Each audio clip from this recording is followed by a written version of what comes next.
இந்த பேரழிவுன்றது இலங்கைக்கு முதல் தடவையாக வந்த பேரழிவு இல்லை. கடந்த காலத்தில் இந்த நாட்டிலே சூறாவளி ஏற்பட்டிருக்கிறது, வறட்சி பேரழிவுகள் ஏற்பட்டிருக்கிறது, கொள்ள நோய்கள் பரவி இருக்கின்றது, மண் சரிவுகள், வெள்ளங்கள் ஏற்பட்டிருக்கின்றது. 2004ஆம் ஆண்டு சுனாமி ஏற்பட்டது. அந்த சுனாமியால் எங்கள் நாட்டில் கிட்டத்தட்ட 30,000 பேர் இறந்தார்கள்.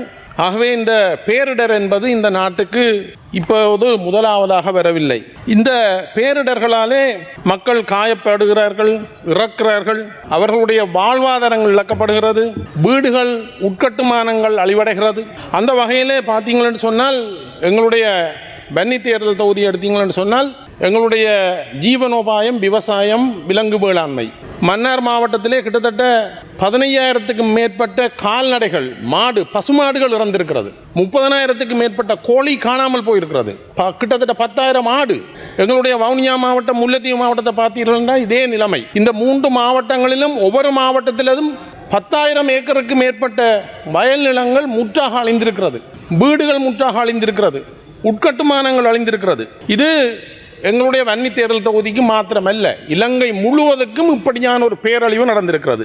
அண்மையிலே உலக வங்கியினுடைய தரவுகளின்படி ஒவ்வொரு வருடமும் கிட்டத்தட்ட $380 மில்லியன் ஒவ்வொரு வருடமும் குறைந்தது இந்த நாட்டிலே பேரிடர்களாலே அளிக்கப்படுகிறது. வெள்ளத்தால் மாத்திரம் ஒவ்வொரு வருடமும் $240 மில்லியன் எங்களுடைய நாட்டை பொறுத்தவரையில் அது பெரிய ஒரு தொகையான பணம் செலவிடப்படுகிறது. ஆனால் இந்த சந்தர்ப்பத்திலே அரசாங்கம் பல நல்ல திட்டங்களை இந்த பாதிக்கப்பட்ட மக்களுக்கு வழங்கி இருக்கிறார்கள். அதுக்கு பாராட்டுகிறோம். இந்த அரசாங்கத்துடன் சேர்ந்து வேலை செய்வதற்கு நாங்களும் தயாராக இருக்கிறோம். ஆனால் அவற்றை அந்த இழப்பீடுகளை வழங்குவதிலே பாரிய குறைபாடுகள் காணப்படுகிறதையும் இந்த நேரத்திலே சுட்டிக்காட்ட விரும்புகிறேன். அதற்கு முக்கியமான காரணம் இந்த இழப்பீடுகளை பதிகின்ற, ஒழுங்கு செய்கின்ற அலுவலர்களுடைய பற்றாக்குறை முக்கியமான காரணமாக இருக்கிறது. அதே போல இங்கு ஒரு பாரிய அரசியலும் உள்ளுகோடுகிறது. இந்த இழப்பீடு வழங்கலிலே இந்த பிரஜாசக்தி என்ற அந்த திட்டத்தினூடாக முழுமையாக அரசியல் மயப்படுத்தப்பட்ட விடயங்கள் பல எங்களுடைய மாவட்டங்களிலே நடைபெறுகிறது. எங்களுடைய மாவட்டத்திலே இவ்வாறான பல சம்பவங்களை சொல்லலாம். ஆனால் இந்த துயரமான நேரத்திலே அவற்றை நான் ஒரு குற்றமாக முன்வைக்க நான் விரும்பவில்லை.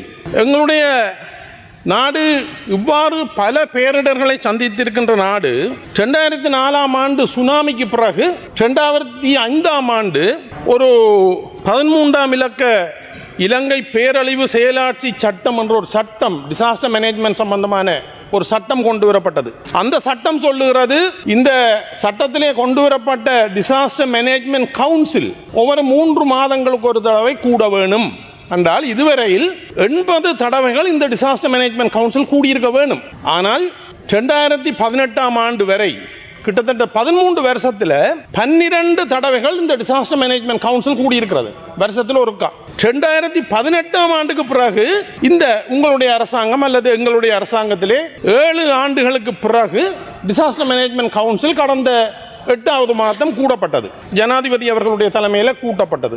3 மாதத்துக்கு ஒரு தடவை இந்த சட்டம் சொல்லுகிறது, 3 மாதத்துக்கு ஒரு தடவை டிசாஸ்டர் மேனேஜ்மெண்ட் கவுன்சில் கூட வேணும். அப்படி என்றால் பேரிடர் வந்ததோ இல்லையோ 11வது மாதம் இந்த டிசாஸ்டர் மேனேஜ்மெண்ட் கவுன்சில் கூடியிருக்க வேணும், கூட்டப்படவில்லை. ஆகவே நான் சொல்ல வருகின்ற விடயம் என்னென்னு சொன்னால், இந்த பேரிடர் இருக்கிறதோ இல்லையோ இந்த ப்ரிப்பேர்ட்னஸ், மிட்டிகேஷன், ப்ரிப்பேர்ட்னஸ், ரெஸ்பான்ஸ், அதுக்கு பிறகு ரிகவரி, இந்த நாளிலும் நாங்கள் எவ்வளவு தயார் நிலையில் இருந்திருக்கிறோம் என்று பார்த்தால், இந்த பேரிடரில் கூட மிட்டிகேஷனோ, அதாவது மிட்டிகேஷன் என்று சொல்கிறது நாங்கள் அபாய நிலையை குறைத்தல் செய்திருக்கிறோமா? இல்லை. மலைநாட்டில் ஒவ்வொரு முறையும் மண் சரிவு வருகிறது, வெள்ள அனர்த்தம் பெறுகிறது. இடம்பெயர்ந்த மக்களை வெள்ளம் முடிந்த பிற்பாடு, நிலம் காய்ந்த பிற்பாடு அதே இடத்தில் கொண்டே மீண்டும் குடியேற்றுவார்கள். இன்றைக்கு அதனுடைய பலனை நாங்கள் பார்க்கக்கூடிய எத்தனை மக்கள், எங்களுடைய உறவுகள் இறந்திருக்கிறார்கள். ப்ரிப்பேர்ட்னஸ், இந்த முறை நடந்த பேரழிவில் கூட ப்ரிப்பேர்ட்னஸ் அல்லது தயார்படுத்தல் என்பது அறவே இருக்கவில்லை, அல்லது மிகவும் குறைந்த அளவில் இருந்தது. நாங்கள் திட்டமிடல் செய்யவில்லை, பயிற்சிகள் வழங்குகிறோமா? Honorable Dr. P. Satyalingam, you have 2 more minutes. ஆனபடியினாலே நாங்கள் எங்களுடைய இந்த டிசாஸ்டர் மேனேஜ்மெண்ட் செக்டர் எடுத்து பாருங்கள். எங்களுடைய இந்த கடுமையான, அவர்கள் செயற்பட முடியாத நிலைமையில் இருக்கிறார்கள். கடுமையான ஊழியர் பற்றாக்குறை இருக்கிறது இந்த டிசாஸ்டர் மேனேஜ்மெண்ட் செக்டருக்குள்ளுக்கு. நிரப்பப்படாத வெற்றிடங்கள். ஒவ்வொரு மாகாணத்திலையும் டிப்யூட்டி டைரக்டர் டிசாஸ்டர் மேனேஜ்மெண்ட் இருக்க வேணும். எந்த மாகாணத்தில் இருக்கிறது? இல்லை.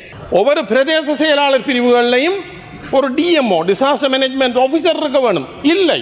மாவட்டத்துக்கு ஒரு ஆள் இருக்கிறார். ஆகவே நாங்கள் கடந்த திங்கட்கிழமை நடந்த டிசாஸ்டர் மேனேஜ்மெண்ட் கவுன்சிலில் பல நல்ல விஷயங்கள் முன்மொழியப்பட்டது. இந்த 13ஆம் இலக்க 2005ஆம் ஆண்டு சட்டத்தை தற்போதைய காலத்துக்கு ஏற்ப திருத்தி அமைப்பதற்கான முன்மொழிவு வைக்கப்பட்டிருக்கிறது. நல்ல விஷயம். ஆகவே நாங்கள் இந்த பேரிடருக்கு முக்கியமான காரணம் இதுக்கு முதல் இருந்த அரசாங்கங்களும் அதில் இந்த அரசாங்கம் ஒரு சிறிய பங்கை திட்டங்களை செய்யாதாலே அதுக்குள்ளுக்கு தானும் போய் சேர்ந்திருக்கிறது.